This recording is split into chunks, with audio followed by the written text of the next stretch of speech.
BFM Business, le focus de Tech Co. 21h, c'est le focus ce soir effectivement sur ce monde du vin qui se réinvente. On en parle avec deux startups d'abord, Chouette et Vitirover. Chouette représenté par Charles Nespoulos, son fondateur. Charles, bonsoir. Bienvenue. Bonsoir. Avec nous aussi Vitirover et son fondateur également, Arnaud de la Fouchardière. Arnaud, bienvenue. Merci, vous bonsoir. Vous n'êtes pas venu tout seul ce soir, Arnaud, vous avez une grosse bestiole devant vous là.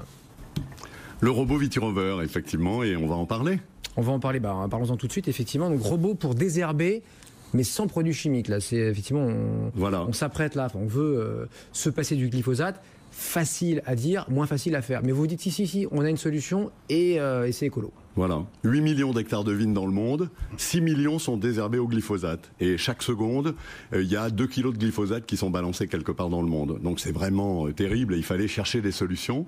On en a trouvé une qui consiste à déployer des troupeaux de robots, c'est-à-dire des flottes de robots, supervisés par un gestionnaire de flotte qu'on appelle le berger de troupeaux de robots, et qui peut superviser donc 50 robots dans une centaine d'hectares à la fois, les voir travailler depuis son ordinateur et en cas de problème, prendre la main sur les robots pour faire de la petite maintenance, nettoyer les dents, débloquer un robot, etc.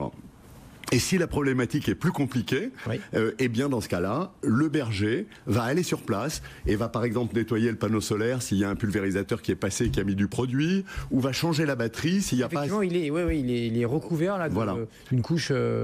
Par exemple, s'il y a ça, dans ce cas-là, il faudra nettoyer le panneau solaire puisqu'il est 100% autonome et qu'il collecte... On ne le recharge pas. On ne le recharge pas, il collecte 100% de son énergie et il fonctionne là-dessus. Donc ça fait partie des prouesses de développement en dehors de toute la dimension intelligence artificielle qui permet aux robots de couvrir 100% d'une parcelle et d'être capable de se sortir en toute autonomie de la majorité des pièges de terrain, les trous, les bosses, les pentes, les grosses trous verts, les pièges. Pour les vignerons, vous l'avez pensé pour eux, quoi. Voilà, ça s'appelle Vitirover parce que ça a été pensé pour les vignerons, mais aujourd'hui, du coup, là, il faut trouver des solutions post-glyphosate dans de nombreux autres domaines.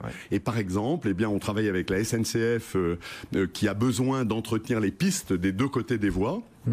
Énorme enjeu de milliers de kilomètres, donc sur laquelle on déploie de la même manière nos robots, et aussi dans les postes de transformateurs électriques, dans lequel aujourd'hui il y a un entretien qui se fait avec du glyphosate. Voilà. Mais aussi les fermes photovoltaïques, mais aussi les bordures d'autoroutes. Donc il y a tout un enjeu. On va rester sur le vin. Si vous on va rester sur le vin, exactement. En fait, l'enjeu, c'est de trouver des solutions post-glyphosate, c'est-à-dire de passer à une agronomie post-Monsanto. Oui, parce qu'on dit qu'il y a plein de solutions écolo et tout ça.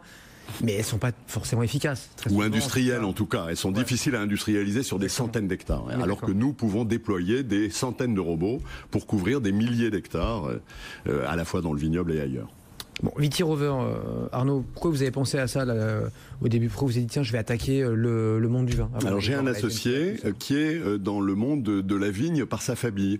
Sa famille a un vignoble à Saint-Émilion, il s'appelle Xavier David Beaulieu et ça s'appelle Château Coutette, donc depuis plusieurs générations. On sera avec un autre château dans un instant. Voilà. Et donc c'est en rentrant dans ce vignoble qui est géré par son frère qu'il s'est tout d'un coup posé la question de l'énorme décalage entre le gigantisme des matériels destinés à la vigne, les tracteurs, les pulvérisateurs, etc., et la fragilité d'un pied de vigne. Et du coup, il s'est dit qu'il fallait, dans une logique biomimétique, remplacer des très gros engins par une multitude de petits, qui ne prenaient jamais le risque de blesser ou de couper un pied de vigne, ce qui est un des grands enjeux. Voilà, c'est un grand risque. Pour ceux qui vous écoutent en radio, je décris votre robot. Ça ressemble en gros, on va dire, à une petite voiture d'enfant, là, les gamins qui ont 2 ans, qu'on met dans les petites voitures mignonnettes, là.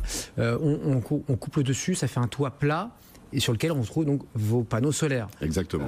Mais oui, il n'y a aucun risque, j'imagine qu'il est donc bardé de capteurs, il n'y a aucun risque qu'ils viennent sectionner ou abîmer un pied de vigne. Aucun, exactement, aucun, parce qu'il est très lent, il pèse 20 kilos et il se balade à 200 mètres à l'heure. Et donc en permanence, il va au contact avec les pieds de vigne, puisque l'enjeu de la concurrence de l'herbe et de la vigne, c'est au pied du pied de vigne, c'est pas entre les rangs. Entre les rangs, c'est facile de passer un coup de gyrobroyeur. Le grand enjeu, c'est sous le rang. Et donc cet engin va passer 80% de son temps sous le rang, à entretenir l'herbe au plus près du pied de vigne, là où est la véritable concurrence. Et j'ajouterais que nous sommes complémentaires au fond avec le drone de Chouette, que je trouve magnifique. C'est que en fait, lui a une vision de 4 mètres de haut et nous, on a une vision par en dessous. Et dans ce robot qui fait le travail le plus trivial qui soit, qui consiste à couper de l'herbe, eh bien, on ajoute des capteurs ici qui sont des caméras et qui permettent de la même manière de faire un certain nombre de lectures à l'intérieur du vignoble. Et le grand enjeu aujourd'hui dans le vignoble, je vais prendre si on achète ou qu'on vend un vignoble aujourd'hui, on achète ou on vend deux choses, un stock et un terroir. Eh bien, c'est évident que le véritable équilibre serait d'avoir un troisième pôle qui sont les datas du vignoble.